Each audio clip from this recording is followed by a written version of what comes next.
Então, dando continuidade aqui à nossa aula, a troca é fundamental para que as relações possam dar certo, para que elas fluam, façam bem e resistam ao tempo. Então, a gente vê que muitas pessoas ficam juntas, permanecem juntas, mas não têm um relacionamento saudável, né? Não desfrutam de um relacionamento de paz, um relacionamento mais harmonioso, um relacionamento de mútuo crescimento. Então aquele casal tá ali junto e é sempre como se fosse uma panela de pressão, muita briga, muito conflito, e quando não tem tanta briga e tanto conflito, e olha que o que eu vejo na minha prática é que às vezes o casal que briga mais, ele tem mais chance de ficar junto do que o casal que já não tem mais nada, né? Onde a indiferença reina, aonde a desqualificação é via indiferença. Então eu nego a existência da tua presença, não te reconhecendo como pessoa. E aí o sofrimento é muito maior, né? Eu me sinto como se eu não existisse naquela relação. O outro me desqualifica porque ele de fato não me vê. E na minha visão, né, os casais que eu já trabalhei e eu trabalho, eu vejo que fica mais difícil um recomeço quando a coisa está nesse pé, quando o casal se encontra nessa situação. E aí a gente sabe também que existe alguém que alimenta, os dois alimentam isso, até no quadro da desvalorização, da desqualificação, via negação da existência do outro, ou seja, pela indiferença. A indiferença é uma forma de morte em vida, por isso ela é tão letal e tão dolorida. A gente ainda assim vê que os dois atuam para que a relação permaneça desse jeito. Então, onde tem a indiferença também tem alguém que faz demais ou que já fez no passado, e essa pessoa de tanto fazer e o outro não olhar, ela acabou também entrando nesse quadro de indiferença. Mas o casal que briga, a gente ainda consegue trabalhar com os dois, ainda tem movimento, ainda tem uma energia ali, uma descarga emocional falando, né, saindo, atuando, sinalizando. Então, muitas das vezes a gente consegue reverter, né, trabalhar junto com esse casal, trabalhar junto com essa família, eles conseguem olhar para onde de fato vem essa dor, essa raiva, onde isso começa. Então, né, na relação a dois, na lei do equilíbrio, nós vamos trabalhar a troca. Então, como Bert Hellinger dizia, né, quando a gente trabalha com terapia de casal, a primeira coisa que a gente olha nesse casal é como está o dar e o receber, né? O dar e o receber, ou o dar e o tomar, como é que isso está nessa relação desse casal? A gente vai observar, e ele falava, a gente observa primordialmente isso, o dar e o receber. E alinhando isso, o dar e o receber, esse casal pode, né, se transformar, pode retomar o caminho, a rota, né, recalcular a rota para viver uma relação mais leve, uma relação mais saudável, uma relação que, embora tenha conflitos e desafios, ela tem muito mais crescimento e amor. Então, na relação a dois, sempre que tem um dando demais, é como a água da planta, né? Você tem que colocar água na planta, mas se você colocar água demais, a planta morre. Então, como o filho, né? Os filhos, se você sufoca de tanto amor, de tanta superproteção, você também está matando, está desqualificando, está tirando a vida. E na relação de casal a mesma coisa. Então, para ter um que recebe muito, tem alguém que acha que precisa receber mais e mais. E aí esse casal se encontra não por acaso, existe aí uma busca inconsciente de perfil, de personalidade, de comportamento, mas antes disso tudo, existe uma busca inconsciente de um ambiente familiar. Então a gente acaba encontrando e buscando a pessoa certa para compartilhar com a gente aquilo que nos é familiar. Então os vínculos sejam entre casais, amigos, parceiros de trabalho, irmãos, se baseiam na troca, né? Para que haja um equilíbrio é preciso que haja uma troca. Eu faço um pouco por você, você faz um pouco por mim. Isso no trabalho, realmente, na amizade, no contato que eu tenho com a minha família. Então, se eu super protejo, eu estou sempre fazendo pelo meu irmão, é possível que ele sinta a raiva de mim. ou que em alguns momentos a gente alterne.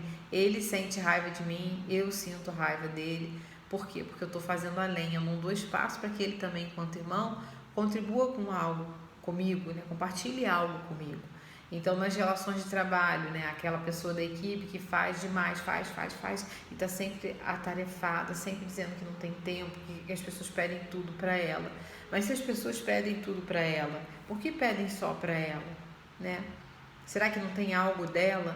Será que ela, de fato, não se abre para receber tudo de todos? Como uma forma também dela ser vista, dela ser valorizada. Então só existe uma situação porque existe um elemento atuando e alimentando essa situação. Nos casais e nos amigos a mesma coisa. Então nas amizades, né? Se eu sou aquela amiga que só procura a outra quando eu preciso, ou seja, só quero receber, eu já estou em desordem, né? E às vezes a gente acha um amigo que é a vítima, né, maravilhosa vítima, vai chegar, vai ajudar, vai fazer e depois vai falar, olha, mas eu fiz isso, eu fiz aquilo, eu fiz por ela, por A, por B, e eu não sou valorizada, não sou reconhecida. Então, assim, são faces de uma moeda, um não existe sem o outro. Então, a gente pode falar até aí de codependência, por que não, né, em todas essas relações. Codependência não é só em relação ao parceiro afetivo. Na verdade, o parceiro afetivo é a ponta do iceberg. A codependência afetiva, ela começa muito antes, né? Lá na infância, lá nos primórdios das nossas relações com o mundo, relação conosco, relação com o outro via nossos pais. Então aqui, né? Quando não existe essa troca saudável, essa retroalimentação, os relacionamentos começam a ter dificuldades ou conflitos, o que a gente chama de emaranhamento. Emaranhamento é conflito, é confusão, é sofrimento, coisas que não dão certo, tudo isso é emaranhamento, né? São as dificuldades da vida. E aí a gente vai olhar aí quem está dando demais, quem está querendo demais para que as coisas não caminhem de forma saudável, de forma que nos leve a viver bem, né? A viver num estado de plenitude, de amorosidade, de tranquilidade existencial. Então, o exemplo que eu uso aqui, quando a gente gosta de alguém, né, a gente compra um presente ou oferta um carinho. Então, o que acontece com aquele que recebeu o presente? Surge nele um desejo que vai além de qualquer explicação, de retribuir, né? Eu estava assistindo esses dias, não sei se foi uma palestra, o que foi, a pessoa falando que levou um prato de bolo para alguém. E ela levou o prato de bolo e a pessoa ficou um tempão com o prato de bolo, não tinha devolvido ainda, porque ela queria devolver o prato de bolo cheio. Se ela recebeu cheio, ela queria fazer um agrado e entregar o prato para a amiga com algo ali de bom também, para que a amiga recebesse assim como ela recebeu, essa retribuição.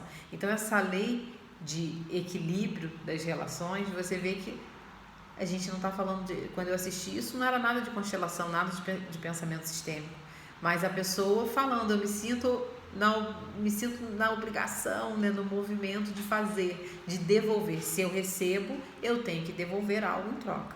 Então, se eu compro um produto, eu preciso pagar esse produto. Se eu fiz uma troca com você e eu sou adulta e você é adulta, eu entreguei a minha parte combinada e você entregou a sua. Quando você não entrega a sua, você se emaranha, né? Eu não vou nem falar em atrair, porque é mais que atrair. Você constrói na sua vida, né, um foco de dificuldade, de conflito. Você constrói um emaranhamento, é como se você desse um nó. E inconscientemente você vai buscar situações para reparar isso, se isso prejudicou, se isso causou algum dano na outra pessoa. Então a pessoa está contando contigo, vocês fizeram um acordo de adulto e você por algum motivo não pode cumprir, ou você não cumpre somente com essa pessoa e os seus outros compromissos você acaba cumprindo. Com essa pessoa que você não conseguiu retribuir aquilo que você enquanto adulto se comprometeu, já criou um emaranhamento. Independente dessa pessoa te cobrar ou não, aí não tem mais a ver com o outro, tem a ver com a nossa consciência, com a consciência dessas leis que atuam em nós, aonde se a gente causa um dano, a gente precisa reparar. E é por isso que muitas das vezes a gente entra em situações de sofrimento e nem sabe por quê. Poxa, por que fizeram isso comigo? Por que eu perdi esse dinheiro? Poxa, por que eu atraí exatamente esse cliente que me deu um cano, que não me pagou? Ou esse trabalho que eu peguei para fazer e eu me dediquei pra caramba e no final eu não recebi, ou a pessoa não quis me pagar o que foi acordado. A gente volta, dá uns passinhos atrás e começa a olhar, opa, peraí, aonde foi que eu pisei na bola? Comigo mesmo. Por isso que a gente diz que numa instância maior, quando eu provoco um prejuízo em alguém, o primeiro a ser prejudicado sempre sou eu, assim como quando eu faço algo bom. Então tá, né, voltando aqui, o desejo e o movimento de retribuição, ele existe, a força de retribuição existe para aquilo que é negativo, para aquilo que é positivo. Aqui no exemplo do bolo, eu estava falando do desejo, da motivação de retribuir. No caso, quando eu prejudico, né, existe uma movimentação também de reparar isso. E às vezes a gente repara como? Buscando de forma inconsciente movimentos e situações onde eu vou me provocar um sofrimento, alguma dificuldade, para que a minha consciência maior se sinta em paz. Opa, se eu prejudiquei, eu quitei, né? E não precisa ser assim. Quando a gente começa a entender isso, quando a gente começa a amadurecer, a gente tem condições de sair do automático. Então, voltando à questão do presente aqui, o exemplo do presente, dessa forma, quem recebe se sente agraciado, agradece, toma o que recebeu, e essa retroalimentação positiva continua alimentando a relação para que essa relação se mantenha viva, saudável e, acima de tudo, madura, né? Quando a gente cumpre com o que a gente fala, quando a gente retribui, quando a gente de fato se relaciona com a vida e com as pessoas de forma equilibrada, né? É o nosso adulto saudável que está nascendo, que está se mostrando para o mundo, né? Que está se integrando a todas as nossas partes, é ele que toma a frente. E isso é muito bom quando acontece, né? Às vezes a gente passa a vida inteira trabalhando para isso e um dia a gente se aproxima disso, né? Ou deveria.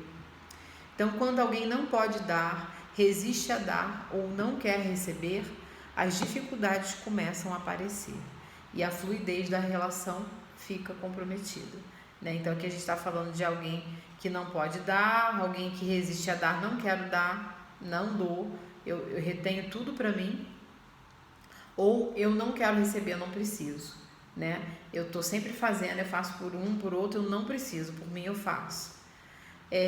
Isso compromete as relações, né? Isso traz conflitos, isso traz emaranhamento, isso traz afastamento, né? Enquanto o equilíbrio, o dar e o receber, ele aproxima, né? Ele atua em direção ao desenvolvimento das relações, ele fomenta as relações de forma positiva, ele trabalha o terreno da amorosidade, da presença.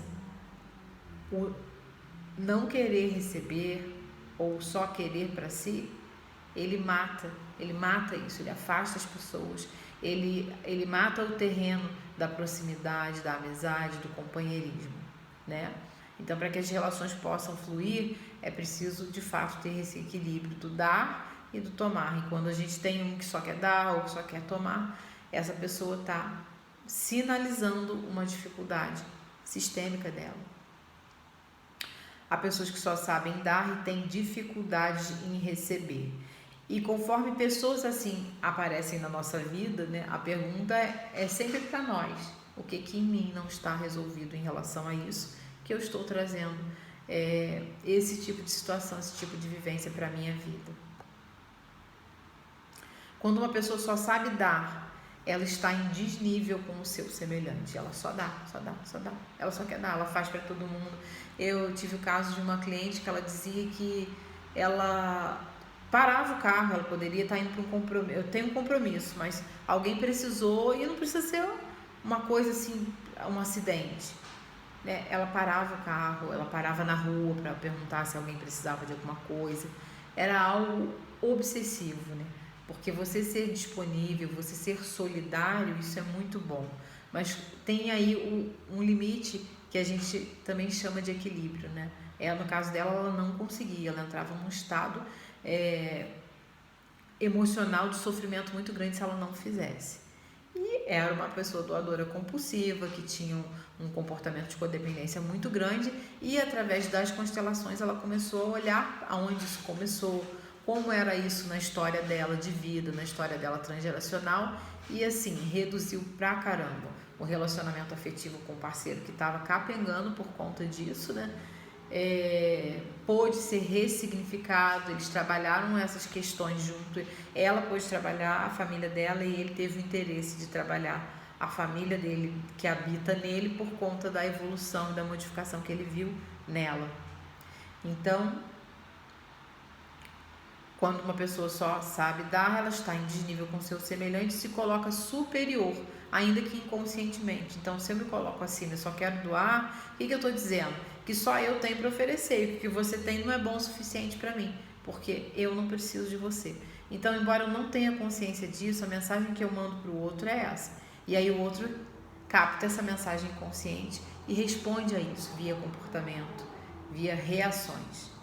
Então a gente observa que esse movimento vem na tentativa de se esconder um sentimento ou estado de fragilidade e vulnerabilidade que a pessoa não quer manifestar. Então é um mecanismo de defesa inconsciente. A forma que ela tem de esconder a vulnerabilidade, porque ela acha que se ela se mostrar vulnerável, o outro não vai aceitar, ou o outro vai humilhar, ou o outro vai pisar, faz com que ela entre nessa postura de superioridade.